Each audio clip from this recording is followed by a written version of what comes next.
Hello friends, Radhe Radhe, हर हर महादेव। मैं मीनाक्षी एक बार फिर से आपके सामने अपने नेक्स्ट वीडियो के साथ प्रेजेंट हुई हूँ। तो चलिए, वीडियो शुरू होने से पहले फटाफट से बताइए आप सभी लोग कैसे हैं। I hope you are happy and healthy. तो चलिए, इसी के साथ मैं आज का टॉपिक आपके साथ शेयर करती हूँ। जैसा कि पिछले कुछ वीडियोज से हम यंग एडल्ट यानी अर्ली एडल्टहुड पीरियड के बारे में बहुत सारी जानकारियाँ ले रहे हैं। हम उनके वोकेशनल सिलेक्शन, वोकेशनल एडजस्टमेंट्स के बारे में बहुत सारी जानकारियाँ पिछले कुछ वीडियो से लेते चले आ रहे हैं, जहाँ पे हमने देखा कि वो अपने सिलेक्शन ऑफ वोकेशन और vocational adjustment in different areas किस प्रकार से करते हैं। तो वहाँ पे हमने कुछ वीडियोस में ये देखा कि जो उनका वन ऑफ द एरिया है जहाँ वो वोकेशनल एडजस्टमेंट्स करते हैं वो है अप्राइजल ऑफ वोकेशनल एडजस्टमेंट, जहाँ पे हमने देखा कि कोई भी जो उनका वोकेशन के जो वो चूज करते हैं उसके साथ उनका एडजस्टमेंट 3 कैटेगरीज पे डिपेंड करता है, जो कि होता है उनके अचीवमेंट्स को लेके जो वो जॉब में पाते हैं, उनके जॉब हॉपिंग यानी वोकेशनल चेंज को लेके, and the degree of satisfaction जो अपने जॉब से वो पाते हैं। अब इन्हीं क्राइटेरियन को मैं 1 to 1 करके आपको डिटेल में बताने वाली हूँ। तो आज सबसे पहला क्राइटेरियन जो वर्क एडजस्टमेंट जो भी वो सिलेक्ट करते हैं, वर्क जॉब वोकेशन जो वो सिलेक्ट करते हैं उसके साथ कैसे एडजस्टमेंट उनका होता है, जो वन ऑफ द क्राइटेरिया है that is the most important criteria that the achievements on the job जो वो होता है, ये आज का टॉपिक होने वाला है। तो ये बहुत ही इम्पॉर्टेंट और बहुत ही रोचक इंफॉर्मेशन है, जिसको मैं आशा करती हूँ आप ज़रूर जानकारी लेंगे, अंत तक बने रहेंगे इस वीडियो में। I request you to please be remain in the session till the end. और एक चीज़ और, अगर सब्सक्राइब नहीं किया है चैनल को या फिर आप न्यू व्यूवर है मेरे चैनल पे, तो प्लीज़ जल्दी से सब्सक्राइब करिए, जिससे आगे आने वाले हर वीडियोज़, हर सीरीज़ का आपको आसानी से नोटिफिकेशन मिल सके और आपको लाभ मिल सके। तो चलिए, let us begin with the sessions. तो जब हम ये पहला क्राइटेरिया जो उनका एडजस्टमेंट होता है उनके वोकेशन के साथ, वो उस पर डिपेंड करता है, that is the achievement on the jobs. तो अचीवमेंट्स पे हम बात करेंगे जो यंग एडल्ट्स अपने जॉब पे पाते हैं। तो it is the first criterion of the individuals vocational adjustment. कोई भी इंडिविजुअल यंग एडल्ट्स का वोकेशनल एडजस्टमेंट, इसका ये सबसे पहला क्राइटेरियन होता है, that is the achievement, the degree of success achieved in the job.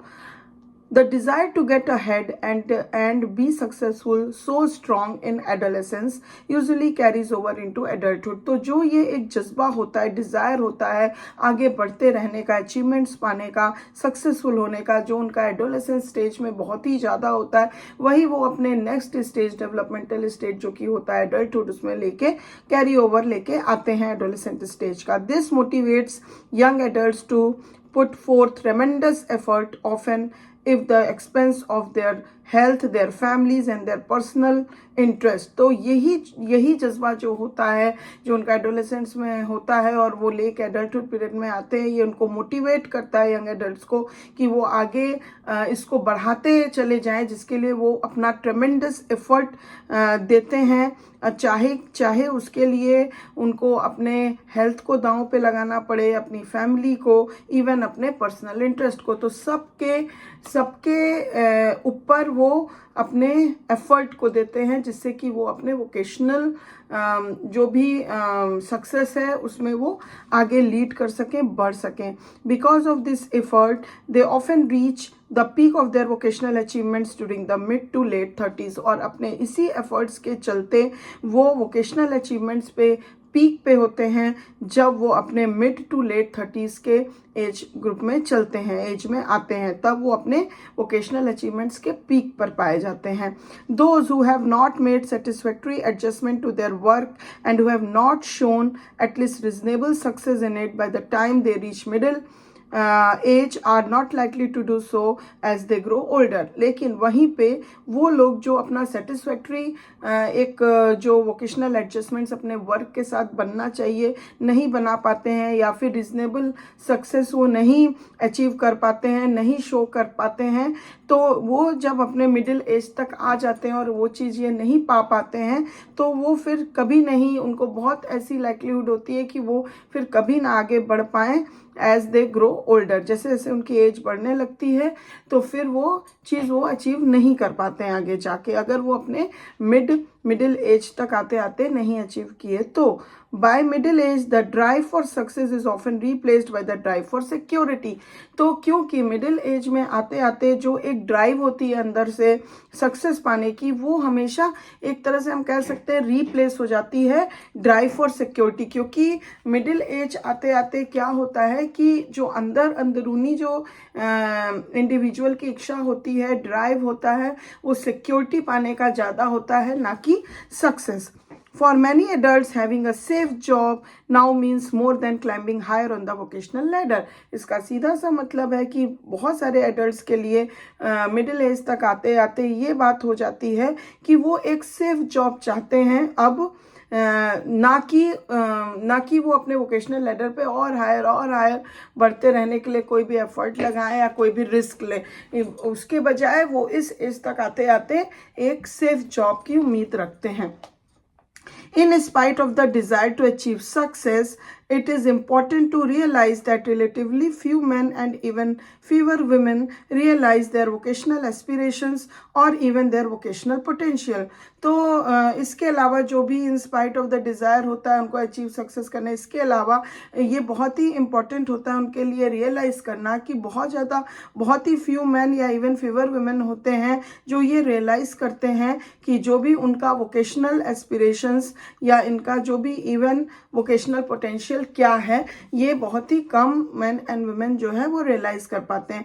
There are a number of reasons for this. इसके लिए बहुत सारे हम कह सकते हैं नंबर ऑफ रीजंस हैं इसके पीछे।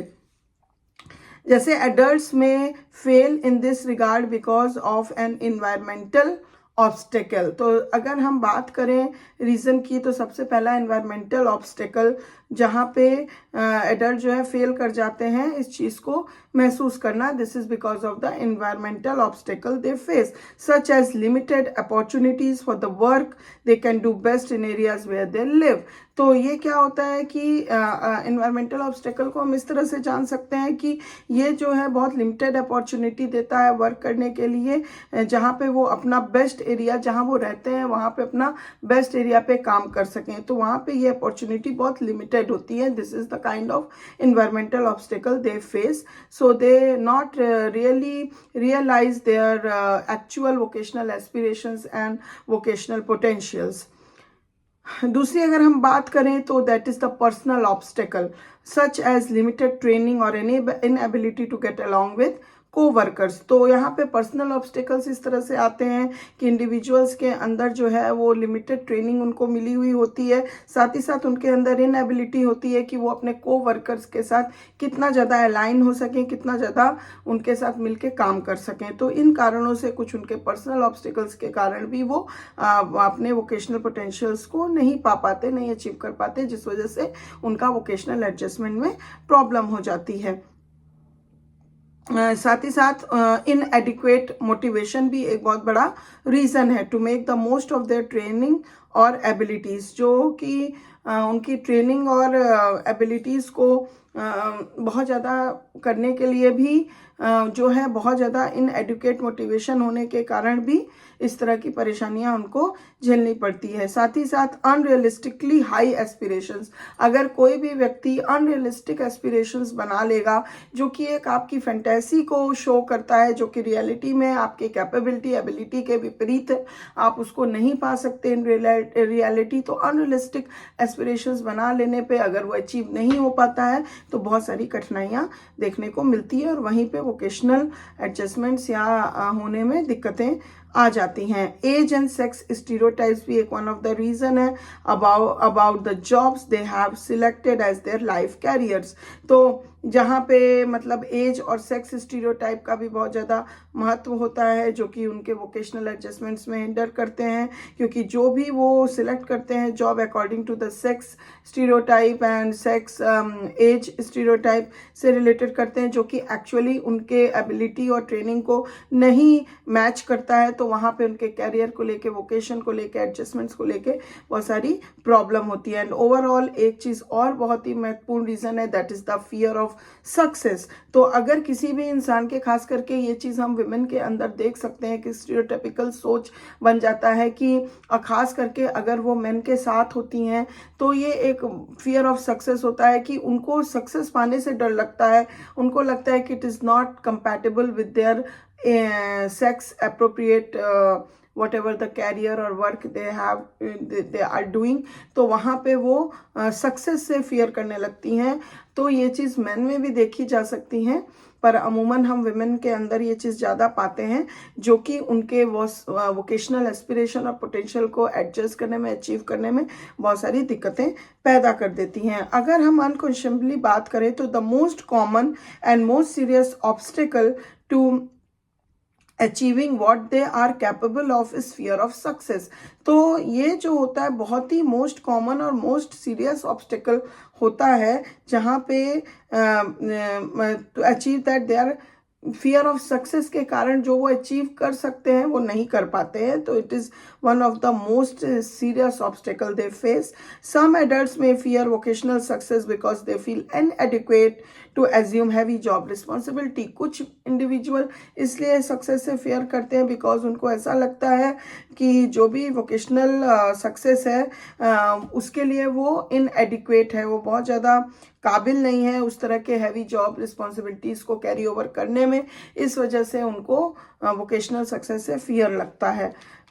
तो अगर हम एग्जाम्पल के तौर पे देखें तो if a man gets a job through pull he may realise that he does not have the ability और the training to handle the job successfully. तो अगर कोई भी इंडिविजुअल को ऐसा लगे कि उसको जॉब पुल मिला है, मतलब वो जो भी आगे बढ़ा है it is because of the pull, not because of their ability for the particular job, तो वहाँ पे क्या है कि उसको अपने अंदर ये भावना आ जाती है कि ही और she is it's not able or not very much trained to handle the job responsibilities successfully. तो इस वजह से क्या होता है, उस चीज़ को करने के पहले उसके अंदर एक फियर घर कर जाता है। एंड अंडर सच कंडीशंस ही में रैशनलाइज हिज पुअर अचीवमेंट्स और ही में project the blame of others when he does not do well. और यहाँ पे अगर वो सक्सेसफुली उस जॉब को नहीं कर पाता है तो इसका जो है प्रोजेक्शन, एक तरह से हम अपने आप को रैशनलाइज करने लगते हैं अपने पुअर अचीवमेंट को, और साथ ही साथ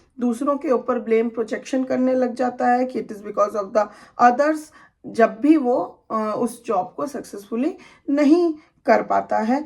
तो women's fear of success is far more often the result of a feeling that success will be damaging to their image and may even lead to social rejection। जैसा कि मैंने पहले कहा था, women के अंदर ये जो fear of success है, इसका कारण, इसका रिजल्ट ये है कि मतलब उनको लगता है कि ये उनके इमेज को, जो उनका सेक्स अप्रोप्रिएट इमेज है, उसको डैमेज कर सकता है, और जिस कारण से उनका सोशल रिजेक्शन या हम कह सकते हैं सामाजिक बहिष्कार हो सकता है। तो ये जो कारण है, इस कारण से विमेन जो हैं वो अपने सक्सेस से डरती हैं या होने से घबराती हैं। तो ये ऐसे कुछ ऑब्स्टिकल्स हैं, ऐसे कुछ सीरियस रीजंस हैं जिसके कारण व्यक्ति जो भी है, इंडिविजुअल यंग एडल्ट्स, अपने जो भी उनका वोकेशनल एस्पिरेशंस और पोटेंशियल्स है, एडजस्टमेंट्स है, वो अपने वर्क और जॉब के साथ नहीं अच्छे से कर पाते हैं और उनके अचीवमेंट में कहीं ना कहीं हिंड्रेंस आ जाती है। तो ये one of the most important criterion है वोकेशनल एडजस्टमेंट्स का यंग एडल्ट्स के अंदर। तो मैं आशा करती हूँ कि ये इन्फॉर्मेशन आपको अच्छी लगी होगी। अगर पसंद आई है तो एक लाइक ज़रूर दे दीजिए।